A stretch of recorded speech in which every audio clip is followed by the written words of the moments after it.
ကိုလေးချိန်ကိုထိမ့်မှုအတွက်ကျွန်တော်တို့အခုခေတ်စားနေတဲ့တစ်ချက်ထိုးပန်တွေကိုသူ့နာမည်အတိုင်းပဲတစ်ချက်တည်းထိုးယုံနဲ့ကျွန်တော်တိတာတဲ့ရက်လက်ကိုရရှိစေလားဆိုရင်ဒီတစ်ချက်တည်းနဲ့တော့တိတာတဲ့ရက်လက်ကိုမရရှိစေဘူး။ဒါပေမဲ့ကျွန်တော်တို့ကဒီတစ်ချက်ထိုးပန်တွေကိုတခြားတကြွနားလေတဲ့ဆရာဝန်တယောက်နဲ့သူ့ရဲ့ supervision အောက်မှာတခြားထိုးမယ်။နောက်ထိုးတဲ့သူကိုပဲထိုးမယ်။ထိုးလို့မရတဲ့သူတွေကိုမထိုးဘူး။ဒီစနစ်မှန်မှန် dose မှန်မှန်ထိုးမယ်ဆိုရင်တော့ကျွန်တော်တို့အတွက်ဒီအန်ဒီရဲ့ကင်းကင်းနဲ့တိတာတဲ့ရက်လက်ကိုရရှိစေမှာဖြစ်ပါတယ်။အဲ့တော့ဒီနေ့မှာတစ်ချက်ထိုးပန်ဆိုပြီးတော့နာမည်ကြီးနေတဲ့အထက်ကမှခြာစီပတ်တိုက်ဆိုတဲ့စေကြောင်းကိုကျွန်တော်အနေငယ်ရှင်းပြပေးမှာဖြစ်ပါတယ်။အဲ့တော့ဒီအခုနာမည်ကြီးနေတဲ့ဒီတစ်ချက်ထိုးပန်ပေါ့နော်ကျွန်တော်တို့ဟိုတပတ်တစ်ချိန်ထိုးရတဲ့ဒီကိုလေးချိန်ကိုတိတိတသားထိန်းတဲ့နေရာမှာတိတာတဲ့ရက်လက်ကိုရရှိစေတဲ့ band ပေါ့နော်ဒီကောင်ကဘာကြောင့်ဒီလောက်ထိအောင်နာမည်ကြီးပြီးတော့တကယ်တမ်းကျွန်တော်တိတာတဲ့ရက်လက်ကိုရရှိစေရလဲဆိုတော့သူ့မှာပါဝင်တဲ့အာနိသင်နှစ်ခုကြောင့်ဖြစ်ပါတယ်အဲ့တော့ပထမတစ်ခုကတော့ကျွန်တော်တို့ GLP-1 agonist လို့ခေါ်တဲ့ glucagon-like peptide 1လို့ခေါ်တဲ့ဓာတ်ပေါ့ဒီဓာတ်ကြောင့်မို့လို့ဖြစ်တယ်ဒုတိယတစ်ချက်ကတော့ကျွန်တော် GIP ပေါ့အဲ့တော့ glucose dependent insulinotropic polypeptide အဲ့တော့ဒီ GLP-1 agonist နဲ့ GIP ဆိုတဲ့ဒီအာနိသင်နှစ်ခုကြောင့်ဖြစ်ပါတယ်ထာစီပတိုက်ဆိုတဲ့ဆေးကကျွန်တော်တို့ဘယ်လိုနည်းနဲ့ကိုလေးချိန်ကိုရောကြစေရလဲဆိုတော့ဒီနံပါတ်1အချက်ကတော့သူကထိုးပြီးလို့ရှိရင်ကျွန်တော်တို့ရဲ့ဒီအစာစားခြင်းစိတ်ကိုတိတိတတ်ရောနေစေတယ်။ဘာကြောင့်လဲဆိုတော့ကျွန်တော်တို့ရဲ့ဒီအုံနောက်မှာရှိတဲ့အစာစားခြင်းစိတ်ကိုကျွန်တော်တို့ရက်တန့်သွားစေတယ်အစာမစားခြင်းတော့ဘူးဗိုက်ပြည့်သွားတယ်ဆိုတဲ့ခံစားချက်ကိုရရှိစေဖို့အတွက်သူကအုံနောက်ထဲမှာသွားပြီးတော့အလုပ်လုပ်တယ်။အဲ့ဒီခါမှာကျွန်တော်တို့ကဆေးထိုးပြီးတာနဲ့ဗိုက်ထဲမှာအစာရှိသည်ဖြစ်စေမရှိသည်ဖြစ်စေရင်ပြည့်သွားတယ်အစာစားခြင်းစိတ်မရှိတော့ဘူးကျွန်တော်တို့တကယ်တမ်းကိုလေးချိန်ကိုတက်စေတဲ့အကြောင်းအရင်းကလည်းအရန်စားတာကအစားအရန်စားတာကဒါအဓိကအကြောင်းရင်းတစ်ခုဖြစ်တဲ့အတွက်ကြောင့်မလို့တကယ် main course ကိုကျွန်တော်ကပိတ်လိုက်နိုင်တဲ့အတွက်ကြောင့်မလို့ဆေးထိုးရတဲ့သူဒီစားခြင်းစိတ်ကိုလုံးဝမရှိတော့တဲ့အတွက်ကြောင့်မလို့ဒါအစားလည်းမစားနိုင်တော့ဘူးအဲ့ဒီခါမှာသူ့မှာထပ်ပြီးတော့တက်လာစရာကိုလေးခြင်းမရှိတော့ဘူးသူ့မှာရှိပြီးသားအစီတွေကြွက်သားတွေဒါတွေကိုပဲခန္ဓာကိုယ်ကခြေဖြတ်အသုံးပြုပြီးတော့ကိုလေးကျုံတဖြည်းဖြည်းနဲ့ဒါတိတိတတ်တာရောကြစေတဲ့ရလက်ကိုရရှိစေတာပေါ့ဒုတိယတစ်ချက်ကတော့ gastric emptying လို့ခေါ်တဲ့အစာအိမ်ထဲကအစာတွေကဦးလန်းချောင်းထဲကိုကျွန်တော်ဆင်းသွားရတယ်ပုံမှန်ဆိုရင်ပေါ့ဒီဆေးကိုအသုံးပြုလိုက်တဲ့အခါမှာ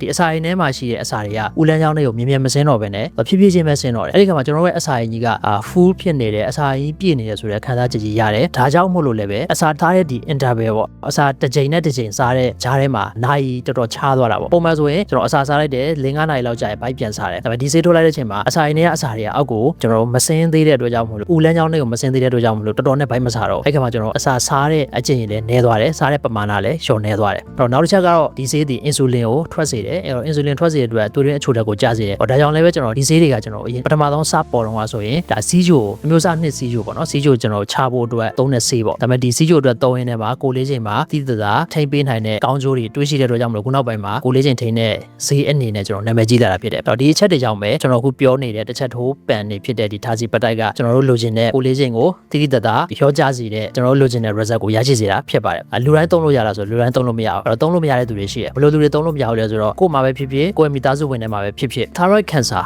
အဲ့တော့ thyroid cancer ထဲမှာအမျိုးမျိုးရှိတဲ့အထက်မှာဒီ medullary carcinoma thyroid လို့ခေါ်တဲ့ thyroid cancer ဟာဒီ medullary အမျိုးအစား thyroid cancer ရှိတဲ့သူတွေထိုးလို့မရဘူးနောက်တစ်ခုကတော့ကျွန်တော် MAN လို့ခေါ်တဲ့ဒီ multiple endocrine neoplasia လို့ခေါ်တဲ့ယောဂပေါ့နော်ဒီယောဂရှိရင်ထိုးလို့မရဘူးနောက် pancreatitis မုန်းချိုရည်ရောင်နေတဲ့သူတွေထိုးလို့မရဘူ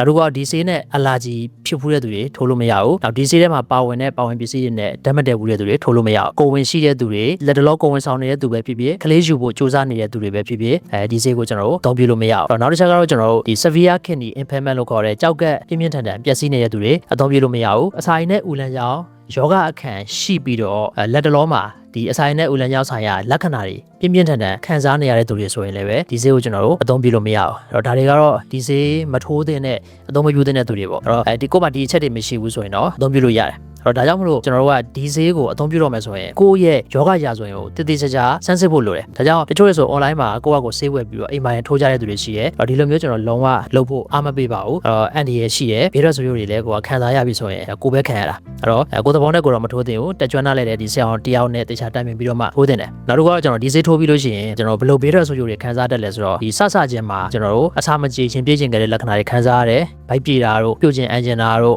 နောက်ဝင်းလျှောတာတို့ပြီးတော့ဝင်းချုပ်တာတို့ဒီလိုလက္ခဏာကျွန်တော်ခံစားတတ်တယ်နောက်ပိုင်းအထိပါပေါ့နော်တောက်လျှောက်ကြီးခံစားနေရဒီလက္ခဏာအရန်ဆိုရဲဆိုရင်တော့ကျွန်တော်တို့ဆေးကိုဆက်မထိုးတာမျိုးစဉ်းစားရမယ်တချို့ကျတော့လည်းအစာပိုင်းမှာပဲဒီလိုဖြစ်တာနောက်ပိုင်းကျတော့ပြန်ကောင်းသွားတယ်ဆိုရင်ကျွန်တော်ဆက်ထိုးလို့ရတယ်ကိုယ်ခန္ဓာကိုယ်ကဒီဆေးကိုလက်ခံသွားပြီးကိုယ်နဲ့ဆေးနဲ့အဝင်ခွင်ကြဖြစ်သွားပြီဆိုရင်တော့ဒီလိုလက္ခဏာတွေလည်းမရှိတော့ဘူးဆိုရင်တော့ကျွန်တော်ဆက်ပြီးတော့ထုတ်လို့ရတယ်အရေးတကြီးကျွန်တော်ပြောချင်တာကဒီဆေးထိုးရမယ်ဆိုရင်ကျွန်တော်ကိုယ့်ရဲ့ဒီယောဂအခန့်တွေယောဂရာဇဝင်တွေကိုတခြားဆန်းစစ်ဖို့လိုတယ်တခြားဆန်းစစ်ပြီးတော့စိတ်ချပြီဆိုမှကျွန်တော်တို့ဒီဆေးကိုအသုံးပြုသင့်တယ်ဥပမာပြပြရမယ်ဆိုရင်ကျွန်တော်ဆေးရမှာဆိုရင်တော့ ဒီဆေးကိုအသုံးပြုဖို့အတွက် client ကိုအရင်ဆုံးကျွန်တော်ဆွေးနွေးပေးတယ်ဆွေးနွေးပြီးတော့ယောဂရဆိုရင်အသေးစိတ်မေးတယ်ပြီးလို့ရှိရင်ကျွန်တော်တို့ကဒီစိတ်ချရအောင်လို့ဘာလုပ်လဲဆိုတော့ client ကဒီဆေးကိုအသုံးပြုတော့မယ်ဆိုရင်သူ့ရဲ့ခန္ဓာကိုယ်မှာရှိတဲ့အရေးကြီးတဲ့အခြေခံအင်္ဂါတွေဖြစ်တဲ့ကြောက်ကတ်တို့နော်အသည်းတို့ဒီ thyroid တို့ကျွန်တော်သွေးဆဲတွေပေါ့နော်သွေးဖြူသွေးနေဦးစသဖြင့်ဒီသွေးဆဲတွေစီးချိုရှိမရှိပေါ့နော် HbA1c စားတဲ့ဟာတွေကျွန်တော်အရင်ဆုံးကျွန်တော်စစ်ဆေးတယ်အခြေခံအနေနဲ့စစ်ဆေးတယ်စစ်ဆေးပြီးတော့မှဒီကောင်းတဲ့အကုန်ကောင်းတယ်ဒီလူနာကလည်းဒီ client ကလည်းပဲဒီဆေးကိုထိုးဖို့အတွက် criteria တွေကိုဝင်တယ်သူ့ရဲ့ယောဂရာဇဝင်မှာသူ့ရဲ့မိသားစုရာဇဝင်မှာလည်း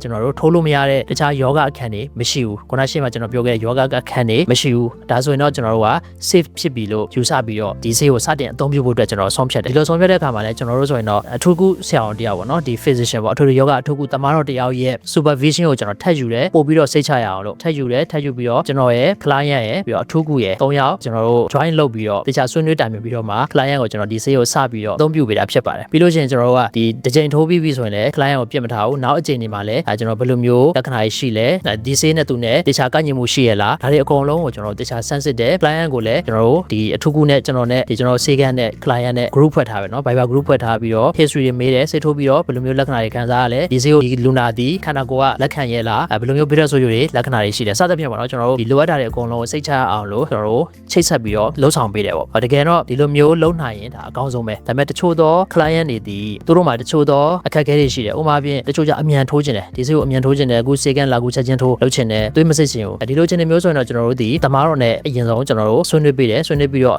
လုပ်လို့ရတဲ့ criteria တွေကိုဝင်ပြီးဆိုမှကျွန်တော်တို့စတင်ပြီးတော့အသုံးပြုပေးတာဖြစ်ပါတယ်ပြောချင်တာတော့တကယ်တမ်းကိုယ့်ရဲ့ဒီကိုယ့်အတွက်ပေါ့နော်ဒီကိုလေးချိန်ထိမ့်ဖို့တစ်ခုတည်းကိုပဲကိုယ်ကြည့်လို့မရဘူးဒီဆေးရဲ့ virus ဆိုတွေကြည့်ရတယ်ကိုယ်နဲ့ကန့်ညင်မှုရှိမရှိထိုးလို့ရမရတေချာဆန်းစစ်ပြီးတော့မှအသုံးပြုတာကသာလျှင်အကောင်းဆုံးဖြစ်ပါတယ်ဒါကြောင့်မလို့နောက်ဆုံးအနေနဲ့ကျွန်တော်ပြောချင်တာကအခုခေတ်စားနေတဲ့ဒီတစ်ချက်ထိုးပန်တွေကိုကိုယ်အသုံးပြုချင်တယ်ဆိုရင်ကိုယ်သဘောနဲ့ကိုယ်ဝယ်သုံးတာမျိုးလောကမလုပ်သင့်ပါဘူးနားလေတဲ့ဒီဆရာဝန်တွေနဲ့တခြားတိုင်မဆွေးနွေးပြီးတော့ကိုယ်နဲ့ကန့်ညင်မှုရှိလားမရှိလားဒါတွေကိုကျွန်တော်တို့တခြားဆုံးဖြတ်ပြီးတော့မှပဲထိုးပါလို့ကျွန်တော်အနေနဲ့အကြံပြုချင်ပါတယ်အားလုံးကိုကျေးဇူးတင်ပါတယ်နောက်တဲ့ဗီဒီယိုတွေမှာပြန်တွေ့ပါမယ်ဒီဖန်နဲ့ပတ်သက်ပြီးတော့တခြားသိချင်တဲ့အကြောင်းအရာတွေရှိရဆိုရင်လည်းကျွန်တော်ဒီဒေါက်တာအောင် TikTok Facebook ပေါ့နော်ဒီ Messenger chat box တွေမှာလာရောက်ပြီးတော့မေးမြန်းလို့ရပါတယ်အားလုံးကိုကျေးဇူးတင်ပါတယ် Oraderm Clinic